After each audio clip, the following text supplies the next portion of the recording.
येत्या 29 एप्रिलला म्हणजेच रविवारी आहेत अक्षय तृतीया. हिंदू कॅलेंडरच्या मुख्य तारखांपैकी एक म्हणजे अक्षय तृतीया. आपल्या हिंदू धर्मामध्ये हा दिवस अत्यंत पवित्र मानला जातो. अक्षय तृतीया वैशाख महिन्याच्या शुक्ल पक्षाच्या तृतीयेला साजरी केली जाते. याला अखादी तीज असेही म्हणतात. अक्षय म्हणजे जे कधीही संपत नाही आणि म्हणूनच असे म्हटले जाते की अक्षय तृतीया ही अशी तिथी आहे ज्यामध्ये सौभाग्य आणि शुभ परिणामांचा कधीही क्षय होत नाही. या दिवशी केलेले कार्य मनुष्याच्या जीवनात कधीही न संपणारे शुभ फळ देते. म्हणूनच असे म्हटले जाते की या दिवशी एखादी व्यक्ती जिंकल्यानंतरही चांगले कर्म आणि दान करते. त्याचे शुभ परिणाम मोठ्या प्रमाणामध्ये मिळतात आणि शुभ परिणामांचा प्रभाव हा कधीही संपत नाही. अक्षय तृतीयेचा दिवस हा 3.5 शुभ मुहूर्तांपैकी एक मुहूर्त मानला जातो. त्यामुळे कोणतेही नवीन काम, लग्न, गृहप्रवेश किंवा मालमत्ता खरेदीसाठी या दिवशी पंचांगण पाहण्याची गरज नसते. या दिवशी सोने किंवा चांदी खरेदी करणे खूप शुभ मानले जाते, ज्यामुळे घरात लक्ष्मीचा वास राहतो आणि संपत्तीमध्ये वाढ होते. परंतु सोन्या चांदीचे भाव इतके वाढलेले आहे की सर्वसामान्य लोकांना ते खरेदी करणं शक्य नाही आणि म्हणून यंदाच्या अक्षय तृतीयेला सोन्या चांदीपेक्षाही मौल्यवान तुम्हाला एक 5 रुपयांची वस्तू खरेदी करायची आहे. आणि या अक्षय तृतीयेला खरा मान या वस्तूचाच आहे. ज्या घरामध्ये ही एक वस्तू खरेदी केली जाते त्या घरातील दारिद्र्य नष्ट होऊन सोन्यासारखे दिवस येतात आणि त्या घरातील व्यक्तींचं नशीब बदलायला सुरुवात होते. त्या घराची भरभराट होते आणि घरात अखंड लक्ष्मी वास करते. तर अशी कोणती वस्तू आहेत जी आपल्याला अक्षय तृतीयेला खरेदी करायच्या आहेत, कोणत्या वेळात खरेदी करायच्या आहेत, यानंतर त्या वस्तूचं काय करायचं आहे, अशी ही संपूर्ण माहिती या व्हिडिओमध्ये मी तुमच्यासोबत शेअर करणार आहे. त्यामुळे तुम्ही हा व्हिडिओ स्किप न करता शेवटपर्यंत नक्की पहा. चॅनलवरती नवीन असाल तर सबस्क्राईब करा आणि असेच माहितीपूर्व नवनवीन व्हिडिओ पाहण्यासाठी बेल आयकॉनलाही प्रेस करा. म्हणजे जेव्हा कधी मी नवीन व्हिडिओ अपलोड करेल त्याचं नोटिफिकेशन सर्वात अगोदर तुम्हाला भेटेल आणि तुम्ही एक पण व्हिडिओ मिस करणार नाही. तसेच हाईप बटन देखील क्लिक करा. तर पहा, ज्योतिषशास्त्रानुसार यंदाची अक्षय तृतीया विशेष फलदायी ठरणार आहे. अक्षय या शब्दाचा अर्थ जे कधीही संपत नाही असा होतो. याचा अर्थ असा की या विशिष्ट ग्रहस्थिती दरम्यान हाती घेतलेल्या कामांचे परिणाम चिरस्थायी असतात. जेव्हा सूर्य आणि चंद्र हे दोन्ही ग्रह आपापल्या उच्च राशीमध्ये स्थित असतात तेव्हा हा योग जुळून येतो आणि यंदा अक्षय तृतीयेच्या दिवशी हा योग जुळून आल्यामुळे या दिवशी विशिष्ट काही वस्तूंची खरेदी केल्याने आर्थिक लाभ, धनप्राप्ती होते. यश आणि समृद्धी ही त्यांच्या दारी ही चालू येते.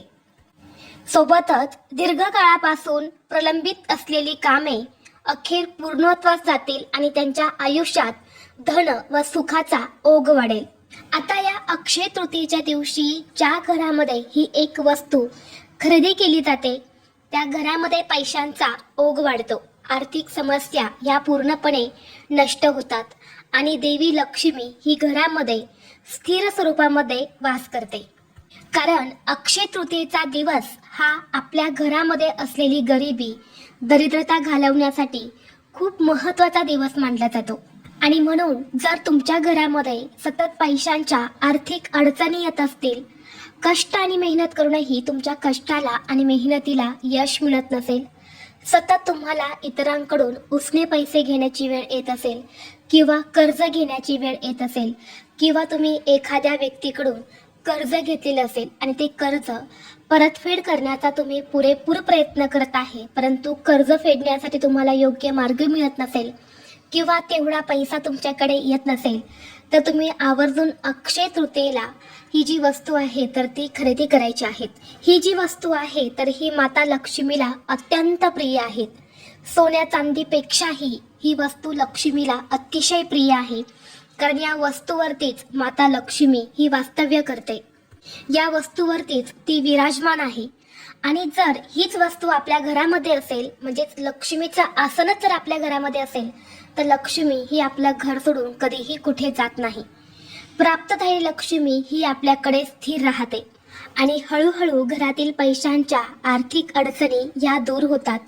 घरात पैसा येण्याचे सर्व मार्ग हे मोकळे होतात. आपल्या कष्टाला आणि मेहनतीला भरभरून यश मिळतं.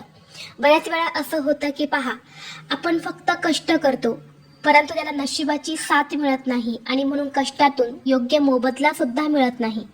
आणि म्हणून अक्षय तृतीयेला हे काही उपाय जे आहे तर ते आपल्याला करायचे असतात. तर आपल्याला या अक्षय तृतीयेच्या शुभ मुहूर्तावरती सोन्या चांदीपेक्षाही मौल्यवान कमळगट्ट्याची जी बीज असते तर ती खरेदी करायची आहे. आता ही कमळगट्ट्याची बीज फक्त 5 रुपयांना मिळते.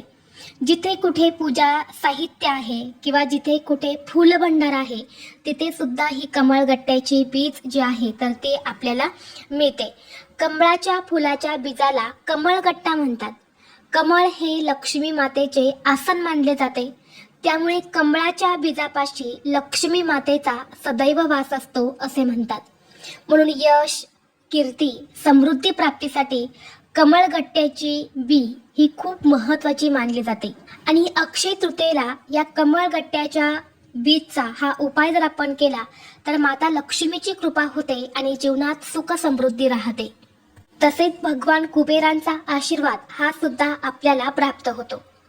आता ही वस्तू कोणत्या वेळेमध्ये खरेदी करायची आहे तर पहा, ही वस्तू खरेदी करण्यासाठी तुम्हाला अक्षय तृतीयेच्या दिवशी सकाळी लवकर उठायचं आहे. अगदी ब्रह्ममुहूर्तावरती तुम्ही उठले तरी सुद्धा चालेल. यानंतर स्वच्छ स्नान करून सर्वप्रथम आपल्या देवघरातील देवांची विधिवत पूजा करून घ्यायची आहे. आणि यानंतर अक्षय तृतीयेच्या दिवशीच तुम्हाला ही बीज खरेदी करायची आहे. आदल्या दिवशी खरेदी करायची नाही. अक्षय तृतीयेच्या दिवशी अगदी सकाळपासून ते संध्याकाळपर्यंत जेव्हा केव्हा तुम्हाला शक्य होईल तेव्हा ही एक बीज जी आहे तर ती खरेदी करून आणायची आहे. आता ही बीज तुम्ही खरेदी केल्यानंतर काय करायचं आहे, सर्वप्रथम तुमच्या देवघरामध्ये दिवा लावून घ्यायचा आहे. धूप, दीप, अगरबत्ती लावायची आहेत. छान माता लक्ष्मीची पूजा तुम्हाला करून घ्यायची आहे. भगवान विष्णूंची पूजा करायची आहे. आणि यानंतर तुम्हाला ही बीज जी आहे तर ती ताम्हणामध्ये ठेवायची आहे. त्या बीजवरती तुम्हाला पंचामृताने किंवा शुद्ध पाण्याने अभिषेक करायचा आहे. आणि अभिषेक करत असताना तुम्हाला महालक्ष्मी अष्टकमचं पठण करायचं आहे किंवा ओम श्री महालक्ष्मी नमः या मंत्राचा जप करायचा आहे. यानंतर ही बीज जी आहे तर ती स्वच्छ पुसून काढायची आहे. यानंतर एक चांगली प्लेट घ्यायची आहे. त्या प्लेटमध्ये हळद, कुंकू आणि पाणी मिक्स करून एक स्वस्तिक काढायचं आहे. स्वस्तिक मधले 4 बिंदू आणि कडाच्या 2 लाईन या सुद्धा द्यायच्या आहेत. आणि यानंतर त्या स्वस्तिकवरती तुम्हाला मुठभर तांदूळ अर्पण करायचे आहेत, ज्याला अक्षदा असे म्हटले जाते. तर हे तांदूळ घेताना शक्यतो कुठेही तुटलेले, फुटलेले असे घेऊ नका. चांगले अखंड तांदूळ घ्या. जर आपण पूजेमध्ये अखंड तांदूळ वापरला तर त्याचं फळ सुद्धा हे अखंड मिळत असते. यानंतर तुम्हाला त्या तांदळावरती हळद, कुंकू व्हायचं आहे. आणि एक लाल किंवा पिवळ्या रंगाचं तुम्हाला छोटंसं कापड घ्यायचं आहे आणि ते कापड तुम्हाला त्या तांदळावरती ठेवायचं आहे. यानंतर त्या कापडामध्ये तुम्हाला ही जी कमळगट्ट्याची बीज आहे तर ती ठेवायची आहे. यानंतर तुम्हाला या कमळगट्ट्याच्या बीज सोबतच जर तुळशीचं मूळ भेटलं तर एक तुळशीचं मूळ सुद्धा ठेवायचं आहे. तुळशीचं मूळ नाही भेटलं तर तुळशीची वाळलेली जी काडी असते तर ती तुम्हाला ठेवायची आहेत. बघा, तुळस ही जी आहे तर ते देवी लक्ष्मीचं स्वरूप मानले जाते आणि भगवान श्रीहरी विष्णूंना तुळस ही अत्यंत प्रिय आहे. आणि म्हणून आपल्याला तुळशीची काडी किंवा तुळशीचं मूळ जे आहे तर ते सुद्धा त्या बी सोबत ठेवायचं आहे. आणि यासोबतच आपल्याला 7 अख्खे काळे मिरे ठेवायचे आहेत. आपल्या स्वयंपाकघरामध्ये मसाल्यामध्ये आपण हे काळे मिरे वापरत असतो, तर त्यातील 7 काळे मिरे तुम्हाला घ्यायचे आहेत आणि हे मिरे सुद्धा तुम्हाला ठेवायचे आहेत. आता काळे मिरे का ठेवायचे आहेत तर बघा, आपल्या घरामध्ये असणारी नकारात्मकता, वाईट शक्ती, इडापिडा दूर करण्यासाठी हे काळे मिरे खूप प्रभावी मानले जातात आणि म्हणून हे काळे मिरे ठेवायचे आहेत. या तिन्ही वस्तू तुम्ही त्या लाल किंवा पिवळ्या रंगाच्या वस्त्रामध्ये ठेवल्यानंतरनं त्याला हळद, कुंकू, अक्षदा, फुले अर्पण करायची आहेत. धूप, दीप, अगरबत्ती तुम्हाला ववाळून घ्यायच्या आहेत.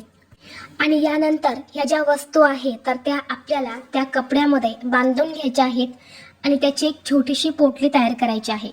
यानंतर ही पोटली आपल्याला अभिमंत्रित करायची आहे. त्यामध्ये एक दैवी शक्ती निर्माण करायची आहे. तर ती कशी, तर ही पोटली आपल्या उजव्या हातामध्ये घ्यायची आहे आणि 108 वेळा तुम्हाला गायत्री मंत्राचं पठण करायचं आहे. यानंतर 1 वेळा विष्णू सहस्रनामाचं पठण करायचं आहे आणि 1 वेळा कनकधारा स्तोत्राचे पठण करायचे आहे. यासोबतच तुम्हाला 3 वेळा महालक्ष्मी अष्टकमचं पठण करायचं आहे. ह्या ज्या सेवा आहेत तर ह्या माता लक्ष्मीच्या अतिशय उच्च कोटीच्या सेवा आहेत. या सेवेने त्या पोटलीमध्ये एक दैवी शक्ती निर्माण होते. यानंतर ही पोटली आपल्याला माता लक्ष्मी समोर ठेवून द्यायची आहेत. फोटो असेल, मूर्ती असेल तर तिथे समोर ठेवून द्यायच्या आहेत. ज्या प्लेटमध्ये आपण तांदूळ घेतले होते तर पुन्हा त्या तांदळावरतीच ही पोटली ठेवून ती प्लेट तुम्हाला माता लक्ष्मी समोर ठेवायची आहे. यानंतर सायंकाळी जेव्हा आपल्या घरामध्ये लक्ष्मी येते तर त्या लक्ष्मी येण्याच्या वेळी तुम्हाला तुमच्या देवघरामध्ये दिवा लावायचा आहे. धूप, दीप, अगरबत्ती लावायची आहे. त्या पोटलीवरती सुद्धा धूप, दीप, अगरबत्ती ववाळून घ्यायची आहे. आणि यानंतर ही पोटली उचलून तुम्हाला तुमच्या घराच्या मुख्य प्रवेशद्वारावर जिथे कुठे ही पोटली ठेवायला जागा असेल, बांधायला जागा असेल तर तिथे तुम्हाला बांधायची आहे. आपल्या घराचा मुख्य दरवाजा हे आपल्या घराचं सर्वस्व असतं. तिथूनच आपल्या घरामध्ये लक्ष्मी, अलक्ष्मी येत असते. सकारात्मकता, नकारात्मकता ही सुद्धा तिथूनच येत असते. चांगली लोक, वाईट लोक ही सुद्धा तिथूनच येते. आणि जेव्हा अशी पोटली तुमच्या मुख्य प्रवेशद्वारावरती असते तेव्हा आपल्या घरामध्ये अलक्ष्मी न येता फक्त लक्ष्मीच येते. कारण आपल्या मुख्य प्रवेशद्वारावरती आपण जी पोटली बांधलेली आहे तर त्या पोटलीमध्ये कमळगट्ट्याचं बीज आहे, म्हणजेच माता लक्ष्मीचं आसन आहे. आणि तुळशीचं मूळ किंवा तुळशीची काडी आहे, म्हणजे माता लक्ष्मी तिथे आहे. आणि जिथे माता लक्ष्मी तिथेच माता लक्ष्मीचं आसन सुद्धा आहे. त्यामुळे आपल्या घरामध्ये फक्त लक्ष्मीच येते. तसेच ही पोटली जेव्हा आपण आपल्या मुख्य प्रवेशद्वारावरती ठेवतो तेव्हा आपल्या घरामध्ये कुठलीही नकारात्मक ऊर्जा किंवा कुठलीही इडापिडा, दरिद्रता जी आहे तर ती आपल्या घरामध्ये येत नाही. कारण काळे मिरे जे असतात ना, ती नकारात्मक ऊर्जा किंवा ज्या काही वाईट गोष्टी आहे, अलक्ष्मी आहे तर ती आपल्या घरापासून दूर ठेवण्याचं काम करत असतात. आणि जेव्हा ही पोटली आपण आपल्या मुख्य प्रवेशद्वारावरती बांधतो तेव्हा घरामध्ये आर्थिक स्थैर्य राहतं. देवी लक्ष्मीची कृपा ही आपल्या घरावरती कायम राहते. कारण या सर्व वस्तू देवी लक्ष्मीला अत्यंत प्रिय आहे. आणि ही पोटली आपल्या मुख्य प्रवेशद्वारावरती बांधल्यामुळे पैशांचा ओघ आपल्या घरामध्ये वाढतो. वर्षभर आपल्या घरामध्ये कधीही पैशांची कमतरता ही भासत नाही. इतका प्रभावी हा उपाय आहे. आणि म्हणून अक्षय तृतीयेच्या दिवशी हा उपाय तुम्हाला आवर्जून करायचाच आहे. आता ही पोटली किती दिवस ठेवायची आहेत, जोपर्यंत तुम्हाला ठेवायची आहे तोपर्यंत तुम्ही ठेवू शकता. यानंतर जेव्हा तुम्हाला वाटेल की आता ही पोटली खराब झाली आहे अशा वेळी तुम्हाला ती सोडून घ्यायची आहेत आणि त्यामध्ये असणाऱ्या सर्व वस्तू तुम्हाला वाहत्या पाण्यामध्ये विसर्जित करायच्या आहे. त्याचबरोबर जर तुमच्या घरामध्ये श्रीयंत्र असेल तर तुम्हाला एक उपाय करायचा आहे. तर कमळगट्ट्याची पूर्ण माळ सुद्धा असते. 108 मण्यांची माळ असते कमळगट्ट्याची. साधारण तुम्हाला ती 100 ते 150 रुपयापर्यंत मिळेल.